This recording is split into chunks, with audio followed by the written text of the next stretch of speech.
Beyond the pyramids, beyond all you think you know, lies an undiscovered Egypt. There are archaeological horror stories. Death was not an end, but the beginning of eternity. It's simply a changing of state.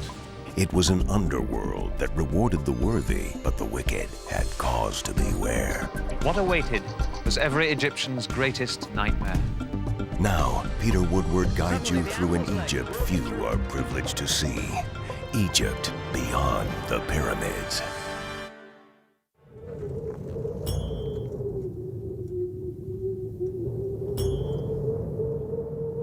"35 centuries before the Christian era, and some 2,500 years before the Old Testament prophets, ancient Egyptians were already pondering the deepest, most mystifying subject of human existence.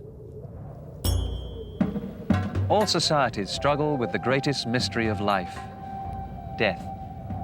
But few have approached death with greater directness or with such enormous respect, ceremony, and ritual as the ancient Egyptians. For them, death was just one of a whole series of cycles. The Nile rose and fell, crops were planted and harvested, a person lived and died. But if you were properly prepared, the greatest cycle of all began after death.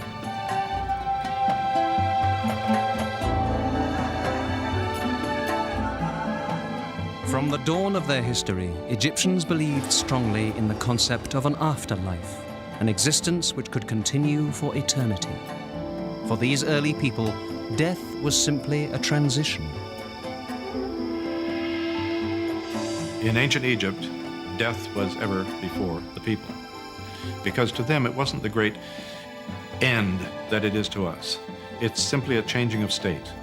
And of course they're going to go on living, and their spirit, their life force, their personality is going to be able to transcend all the actual trauma of death and go on into the next life.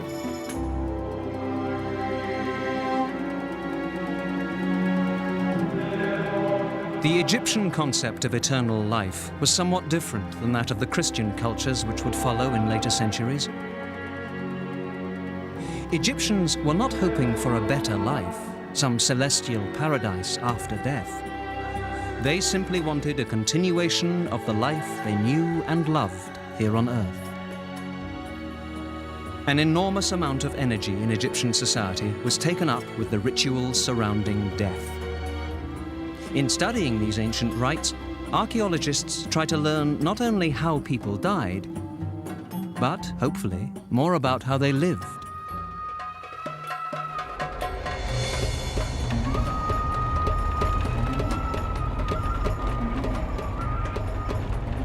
How do you deal with death?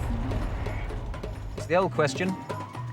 Archaeologists are still trying to find out how the ancient Egyptians answered it.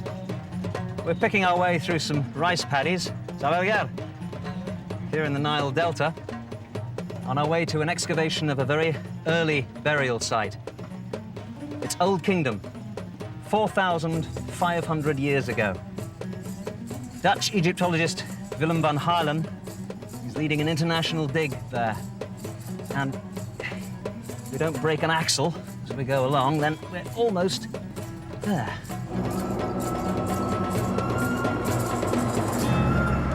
Most of Egypt is desert, and the bodies of ancient Egyptians buried there have remained intact for thousands of years. But conditions in the Nile's delta region are very different. Here, the many branches of the great river feed a water table which is very close to the surface. Most things buried in the delta mud decompose quickly. I joined Willem van Haarlem at the ancient cemetery he is excavating in the delta region. For archaeologists like van Haarlem, this is a frustrating place to look for the past. Should we go and have a look at that? Yes, we can.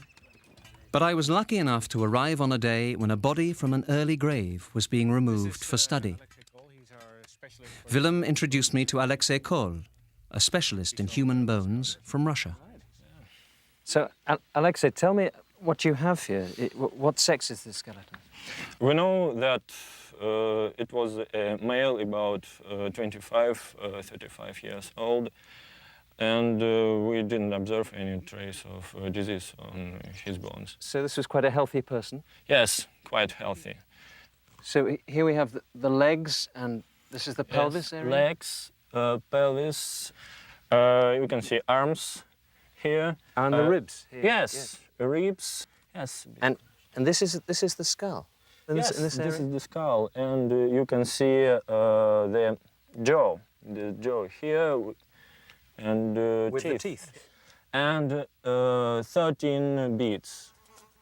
How old is the skeleton? Very broadly spoken, between 2500 and 2000 BC. So it's between 4000 and 4500 years old. But even with this crude burial, there are offerings placed here which would suggest that even at this early stage there was a very strong sense of the afterlife and where this person was going after death. Absolutely.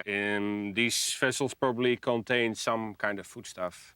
In other burials we found fish bones in these vessels, so that may have been fish and in some way preserved, salted or something like that. So you're going to be taking the bones out today and the offering jars, perhaps? Yes. And if you want, you can help us by taking out some of the beads, for example. That would be great, thank you. No Egyptian was buried without preparation for the life to come. This man was sent to eternity with a necklace. I was able to find several stone beads from that necklace, which will be saved for further study. So, there's the next one. How do you keep track of all these? Well, we give this number 3 because there's a small one in between we haven't taken out yet. And then we put them in film boxes with the number written on it. So we can reconstruct the exact order according to the sketch I made. You must have thousands of film boxes. Yes, we have. They're very useful for taking samples and small finds and things like that. Yeah. Oh, well, there's... For as much as Van Gaalem and his colleagues are learning about this 4,000-year-old man, there is much we will never know. What was his name? What did he do to earn his living?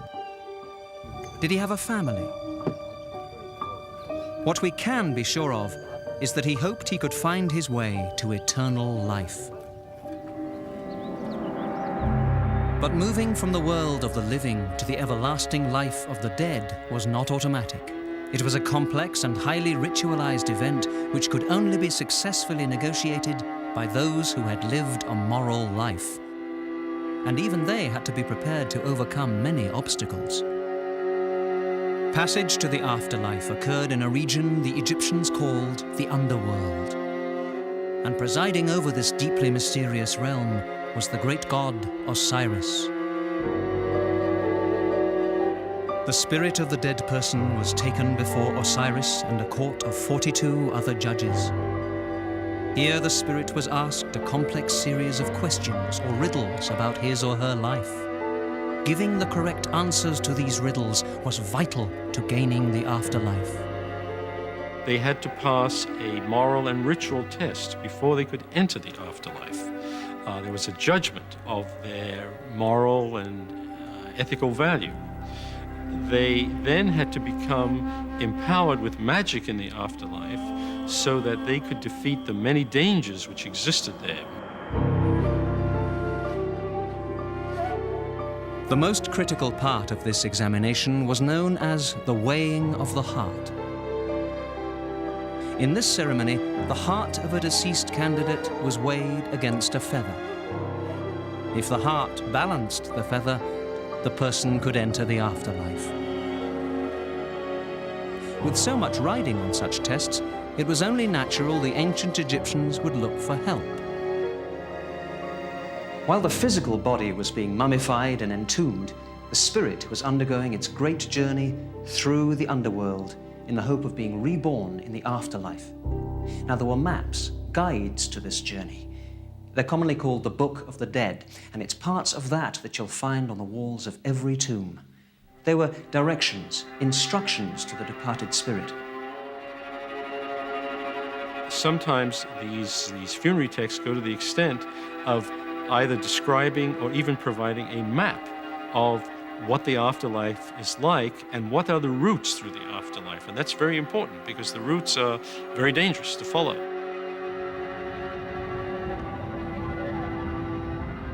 For those who failed the exhaustive examination for entrance into the afterlife, what awaited was every Egyptian's greatest nightmare.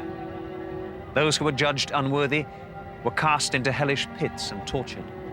Those who failed the test were fed to the great beast, Amit, the eater of the dead. But for a people who so loved their land and the life it gave them, perhaps the greatest fear was the thought of spending eternity without their beloved Egypt.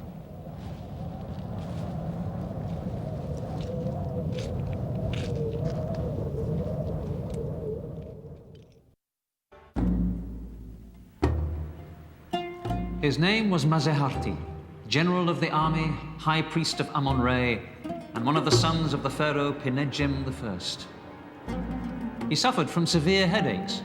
We have some of the letters he wrote to his doctor asking for a cure. Or maybe it didn't work, though he lived to the relatively advanced age of 52. But for all the details we know of his life, to the visitors to this museum, he is just a mummy. From the Greeks and Romans to the Hollywood screenwriters, no part of Egyptian life has more fascinated the world than mummification.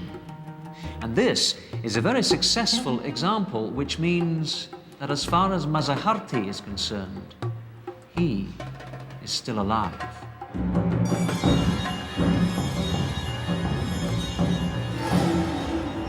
The world's fascination with mummies is not a recent phenomenon. Napoleon was intrigued by mummies when he invaded Egypt in 1798. Early archaeologists seemed obsessed with these preserved corpses. Other than gold, nothing dominated their efforts more than looking for mummies. But in their zeal, they weren't always too careful in the way they handled the dead. The result was an imperfect understanding of the meaning of mummification and how this remarkable practice came about. Ancient Egyptians believed that our friend Maseharti could continue to live after death only if his body had been preserved. I think the fact that they did go to so much trouble makes it very clear that the actual body was going to have some continuing existence in the afterlife, and that they would be able to re-inhabit their body, and their body would be able to take on the form of a living being again. It was critical that the dead person's spirit be able to find its own body, which was the base or home for the spirit. The corpse had to be as recognizable as possible. In the earliest years of Egyptian civilization, preserving the body had been fairly easy.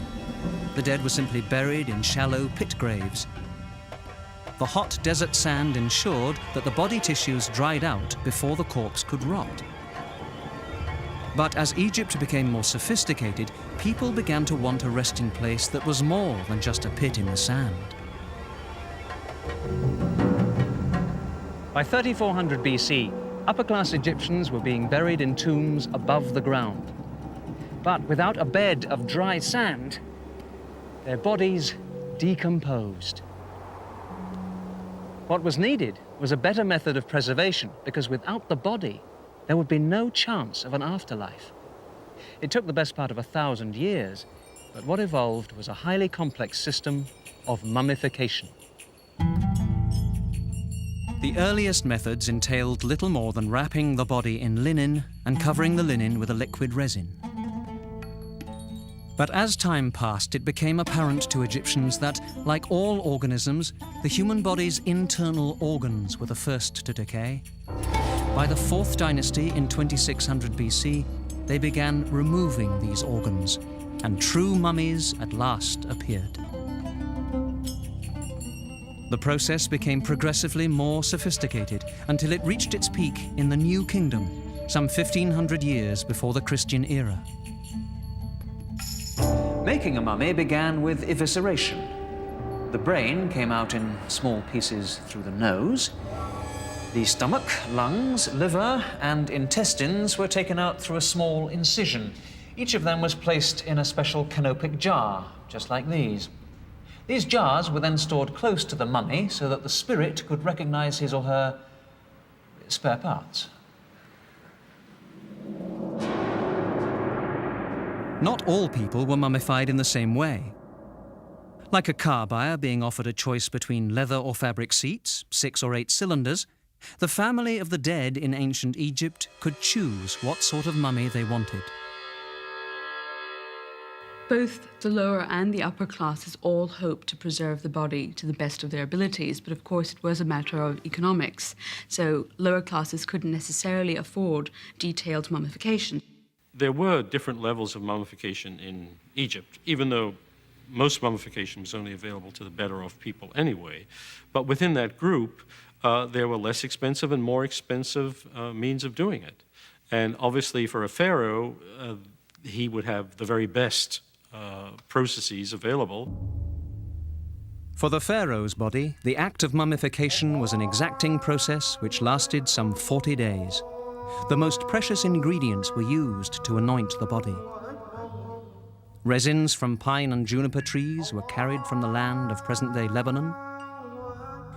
Frankincense and myrrh were brought from today's Somalia and the Arabian Peninsula. Cinnamon and beeswax were also used to scent the corpse and seal the body. Once the body had been prepared, it was carefully wound in linen strips right down to individual fingers and toes. As centuries turned into millennia, the quest for the ideal mummy continued. Recognition of the mummy was so critical, Egyptians sought any technique which would help to preserve the likeness of the dead. The great pharaoh Ramesses II's most obvious facial feature was his large, hooked nose. Preserving this distinctive nose required an innovative solution. Zero radiographs made in 1977 revealed that the pharaoh's nasal cavity had been filled with dozens of peppercorns to ensure the legendary nose could be recognized for eternity. In the New Kingdom, they had started inserting small onions under the eyelids because eyes are mainly water. So when you desiccate them, they all get sunken in. So for various of the royal mummies, we have small onions inserted in so that they have a nice naturalistic lump, so that they look like they're just sleeping. Painted stones also replaced eyes. Sawdust, straw, sand, and lichens were all used at various times to stuff or mold facial features into some approximation of lifetime appearance. We don't know much about the people who actually performed the process of embalming the dead. We do know that the final wrapping of the mummy was often done by priests wearing masks of the god Anubis, the deity responsible for mummification. Once the wrapping of a pharaoh's mummy was complete, it was often covered with a funerary mask, bearing the likeness of the pharaoh. The most famous of these is the fabulous golden mask which covered the face of the New Kingdom boy king, Tutankhamun. Most experts agree that by the time the Roman Empire had taken over Egyptian civilization in the 1st century BC, the standards of mummification had changed. Although the practice remained of critical importance to Egyptians, the quality of work done by embalmers often slipped. There are, archaeological horror stories of unwrapping what looks like a perfectly viable mummy and finding that it's actually the parts of several bodies which have just been pushed together, but identified to the family as Mr. X or Mrs. Y and given to them as the body to be buried. So that it looks like that embalming became a pretty sloppy process very often. What never changed was the belief that the mummy must be identifiable to the deceased. These wonderful portraits of the dead were painted on boards and placed over the faces of mummies. They appear Roman in style, but they are in fact the faces of Egyptians. They stare out at the ages in the hope they will be granted their wish to spend eternity with their gods.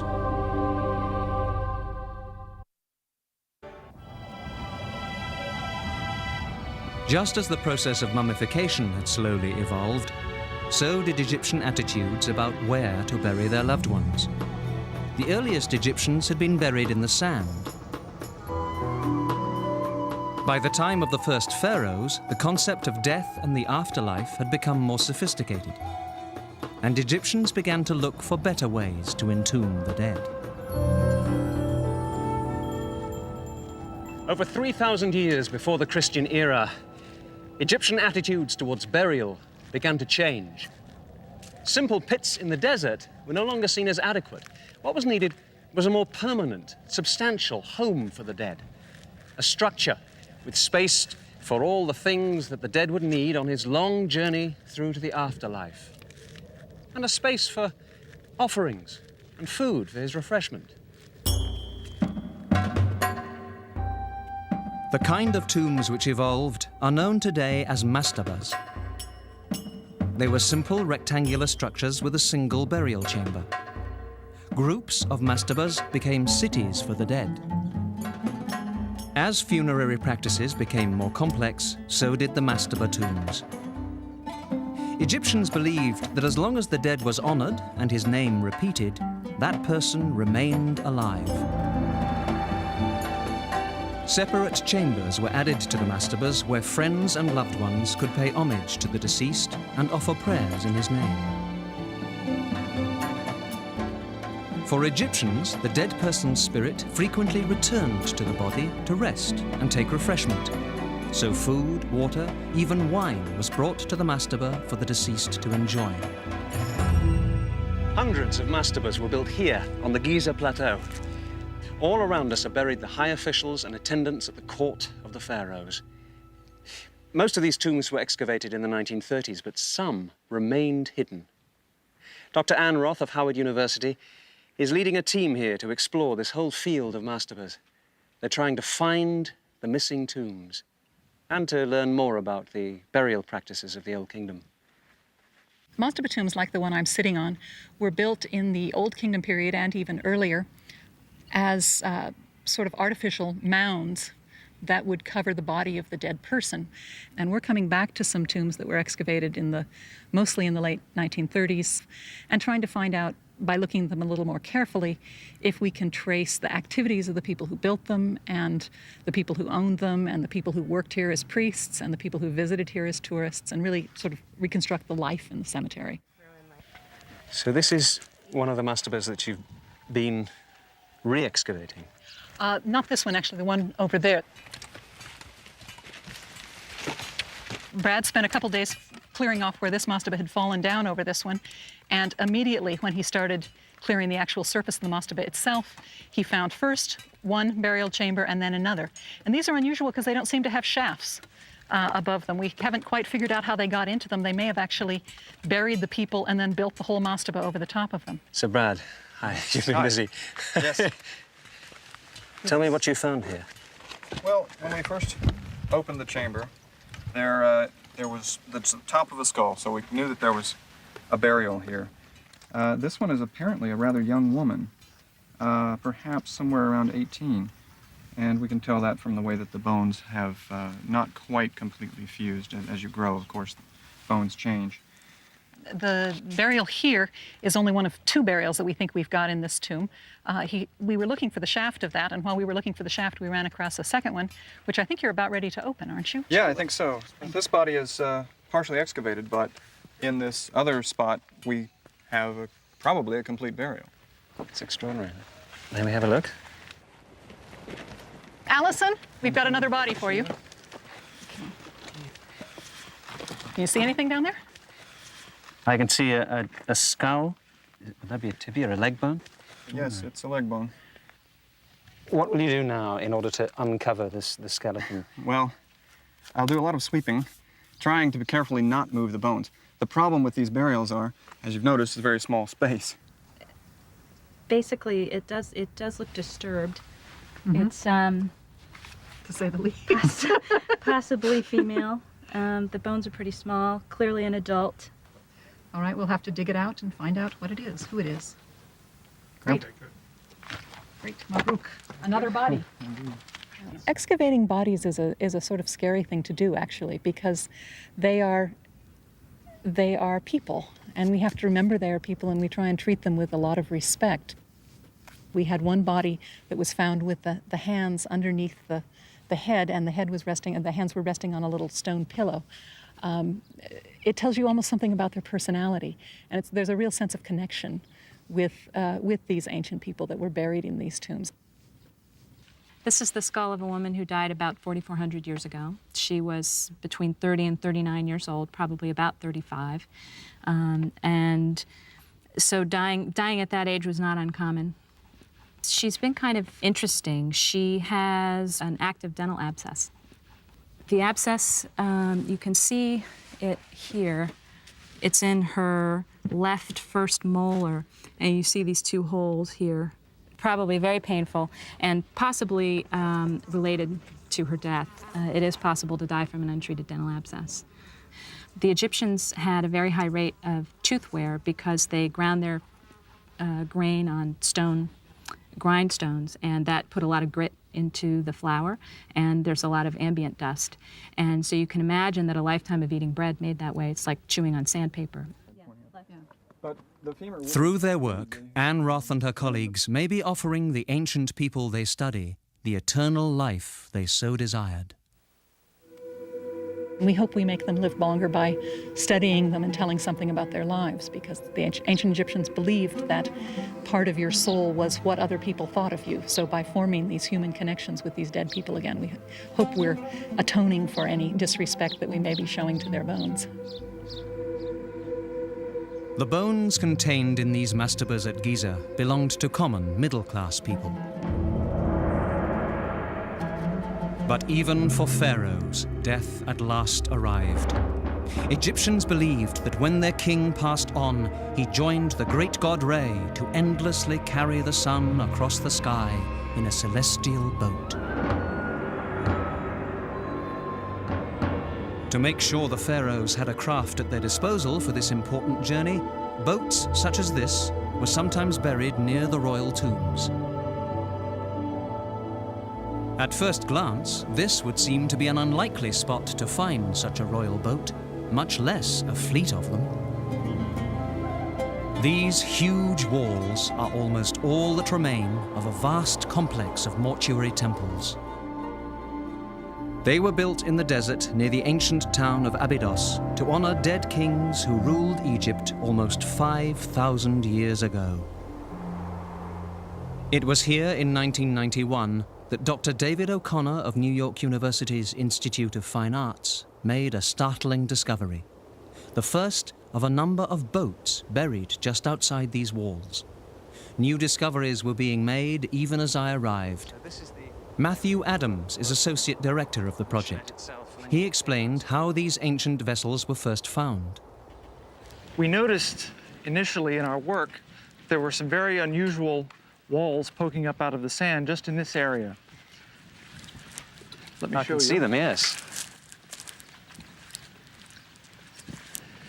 Initially, we thought that these were the walls of some building. You can see the mud bricks here, and just a bit of the original plaster face of the wall.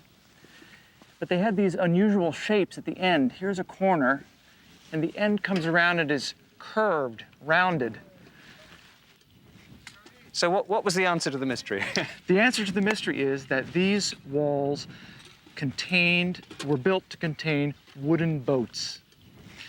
The boats were placed in a small pit, then the brickwork was built up against the outside. Each one of the boats inside these structures is filled with mud brick, and then the whole thing was capped off with a nice mud plaster. And they're actually in there now, those wooden boats? There are wooden boats inside these structures right now. And what's the boulder? The boulder, we think, is some kind of symbolic anchor to permanently or eternally moor the boats in place. It's amazing.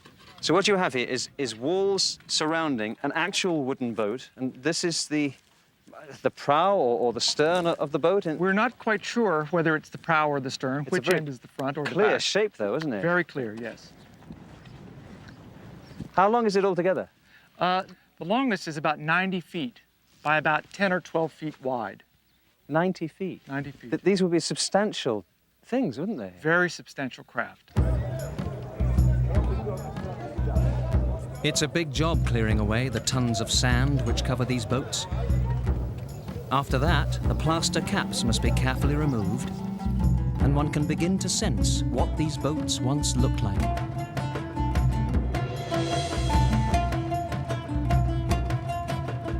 As the sand is swept away, it's possible to reveal the wooden planks of the long, narrow vessels placed here almost 5,000 years ago. Wow, look at that. Here you actually see a number of the longitudinal planks which ran the length of the boat. You can see the spaces between them. So these planks seem to be really thick here. That's right. They're about between 2 and 3 inches thick, and we're not quite sure about the length yet. We don't have enough exposed. And what wood is this? It seems to be cedar wood from modern Lebanon. It's 1,000 miles away. That's right. So the shape of it, this would be the bottom of the hull, and then the hull would come up like this. And what's this here? This is the actual wood that's left along the sides of the hull. And these holes, is it this insects eating these holes? Or No, these are actual holes that were cut in the wood when the boat was constructed for the rope lashings that held the planks together. They were woven through here. Here's a set, here's a set, here's another one here. Debbie, what exactly are you doing there? What are you using on that wood to keep it?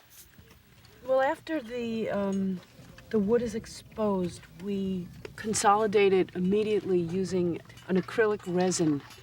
And this is to help hold it together, to protect it from drying out more. And what's that along the side there? On the side we have some yellow pigment. You can see it here, running along here. So this would be a painted boat like you see on all those tomb reliefs? That's right. And what are you going to do with it now? Well, when we finish strengthening the wood, we intend to take the pieces out one by one for more detailed study. But there are 12 of these boats.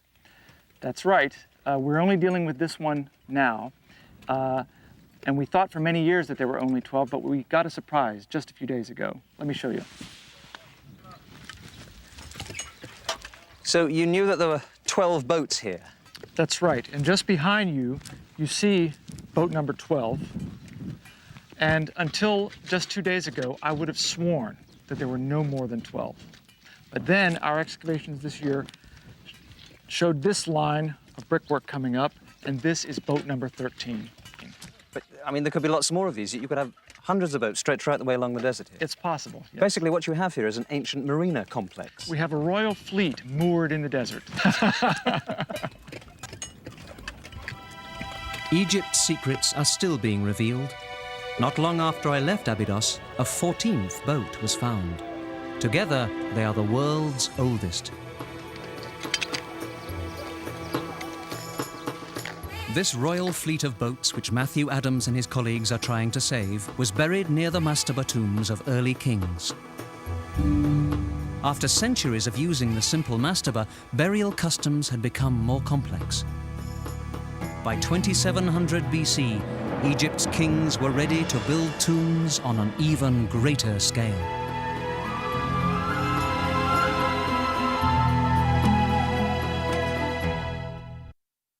For centuries, the mastaba had fulfilled the needs of the dead. But as the Old Kingdom flourished, Egypt reached a peak of prosperity. Now the living pharaohs required something more. Not just a tomb, but a monument to their own greatness.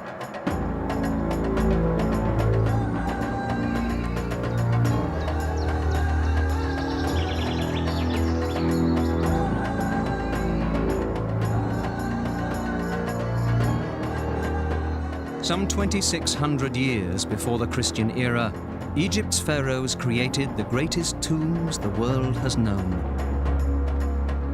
The largest contains almost 2.5 million limestone blocks, each weighing at least 2.5 tons. Beginning in the Old Kingdom, pyramids provided a final resting place for the pharaohs for over 900 years. But these great mausoleums consumed enormous resources. The construction of even smaller pyramids strained Egypt's economy. Even when buried deep within the pyramids, the tombs of the pharaohs were not safe from the robbers who so successfully plundered their remains. Late in the Old Kingdom, Egyptian royalty began to look for other locations where their dead could rest on their long and difficult journey to immortality. By the start of the New Kingdom, around 1570 BC, there was a change in religious observance. At the same time, it had become clear that the mastaba tombs, even the Great Pyramids, were not going to be safe from the ravages of the tomb robbers. So, Egypt's rulers began to look for a more secure site for the tombs of their Great One. They chose this barren valley near Thebes. Pharaohs were carried here to begin their eternal lives in the place that is now known as the Valley of the Kings. The remote isolation of the valley seemed to provide the necessary protection. Construction of a pharaoh's tomb here usually began soon after he succeeded to the throne. Some workers excavated great chambers in the limestone mountains. Others covered the walls with magnificent carvings and paintings. And still others inscribed the tomb with the proper texts to assure the king a successful passage into the underworld. Ancient texts reveal that when the news arrived of the king's death, final decoration and elaborate adornment were hurriedly added to the waiting tomb.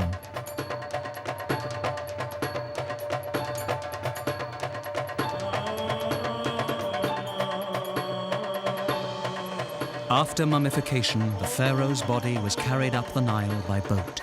Then an entourage of many priests and mourners accompanied the mummy as its coffin was slowly dragged up the dusty valley path to a waiting tomb.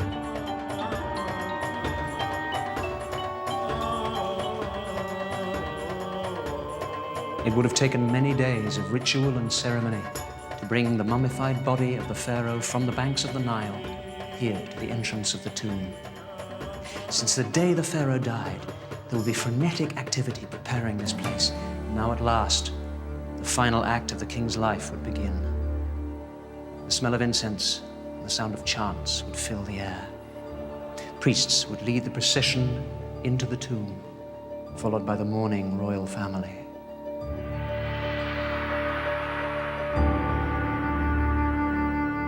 At last, the procession reached this place, the burial chamber deep within the tomb. The mummy was lowered into its waiting sarcophagus, final ritual prayers were chanted, and the heavy lid was moved into place. The mourners returned to the land of the living, and the pharaoh was left in his new home for the afterlife. For over 5 centuries, the New Kingdom pharaohs buried in this valley had ruled over Egypt at the peak of its grandeur and influence. But 1,000 years before the Christian era, the power of Egypt and her kings began to fade. Other, stronger cultures took Egypt's place of power in the Near East and at last occupied her territory.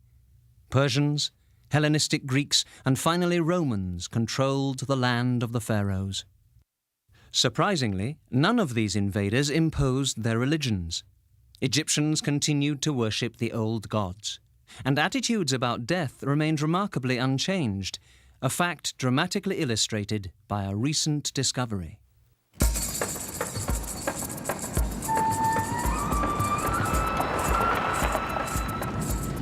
We're in Egypt's Great Western Desert, some 200 miles west of Cairo.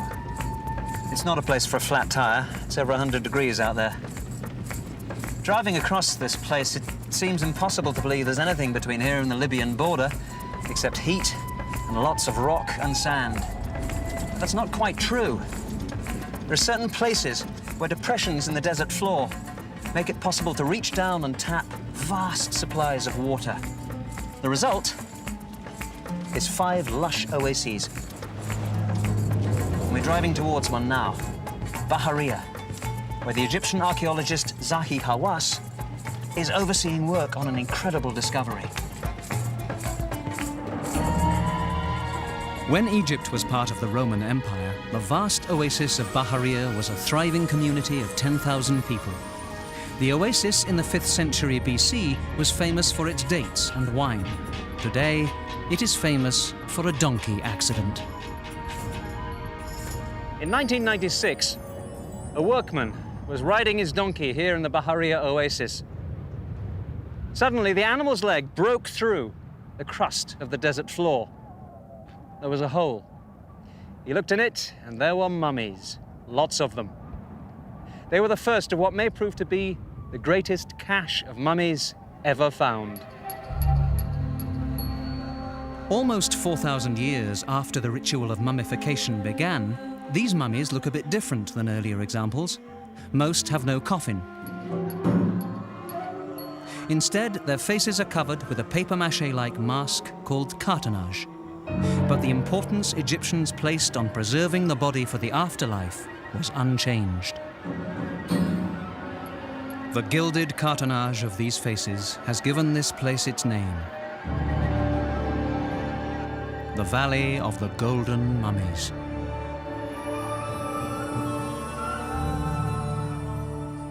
Dr. Zahi Hawass of the Egyptian Supreme Council of Antiquities is in charge of the excavation of these tombs. He gave me a tour of the work that has been done so far. So, Doctor, which tomb is this? This is the latest tomb that we discovered here in the Valley of the Golden Mummies. In this tomb only, we discovered 41 mummies. There's an amazing number of is. mummies here. I've never seen so many mummies. Yeah, but what's interesting that if you look at this type of mummies here, you can see at least 3 different types of mummies. If you look at the one that has a face that covered with gold, and this is the mummy that completely wrapped with linen only. It's beautiful, isn't it, the way that's done? Yes. It's extraordinary work. And this mummy, what's we call covered with cartonnage. And you can see here the scenes of gods and goddesses on them. And look at this, a child. We took one child like this for X-ray. But this is, I believe, a child within the age of maybe you can say 2 years maximum. And this is beautiful. It is, and it is in a very good condition. This is why I'm telling you that it is wrong that the people should say that the mummification in the Roman period was deteriorated. That's not true. It is in a very good condition, and I believe that this mummy in the middle here, that this man could be the head of the house. Oh, that's why he's in the middle, the head of the family, because he's buried in the center of the room. And they put him in a kind of a high level of a stage. And this is why I believe that he's the head of the whole family. It's very moving that a family should be buried together like Exactly. this. Is it the same in the other tombs? Each mummy is different from the other mummy. And each mummy tells us a story about the people. And let us go.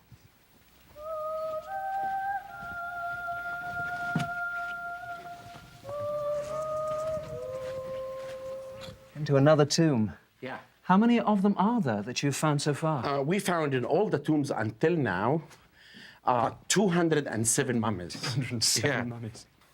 In this section here, if you look at this mummy, really, you know how they inlaid the eyes here? Oh, that's remarkable. Yeah, it's very beautiful, really, with the gold and the cartonnage. Would this have been a richer person than most of them? This is any mummy that you have gold on it means that this man was rich enough. And this one's plaster, isn't it? Yes, but this is, I believe, was a bride. She died before she get married. Oh, I see. And I believe that her family put the makeup on the lips and on these sides, and then she can get married in the afterlife. And how many more tombs like this do you think you're going to find here? I believe that I will spend all my life excavating, revealing secrets from the mummies, and revealing lots of stories about the life of the people here. And I said many times that at least we'll discover 10,000 mummies, and I call it the Valley of the Golden Mummies.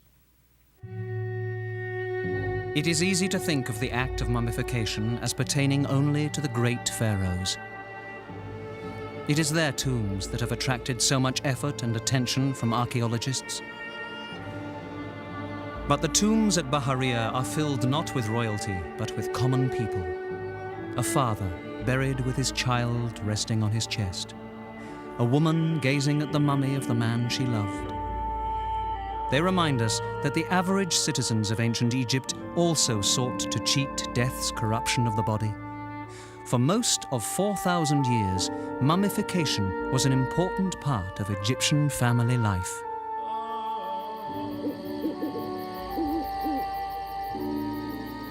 The Egyptian family's pain at the death of a loved one was just as real as ours would be. And even while they grieved, they knew that the deceased was at that very moment struggling to survive their great journey through the underworld. Meanwhile, the family had to embark on a long series of rituals and celebrations. The body itself must be mummified to receive the spirit after death. For every family, this was a huge effort and expense. Why did they do it? This was not some morbid obsession. They did it because they cared so much. Mummification was a huge act of love.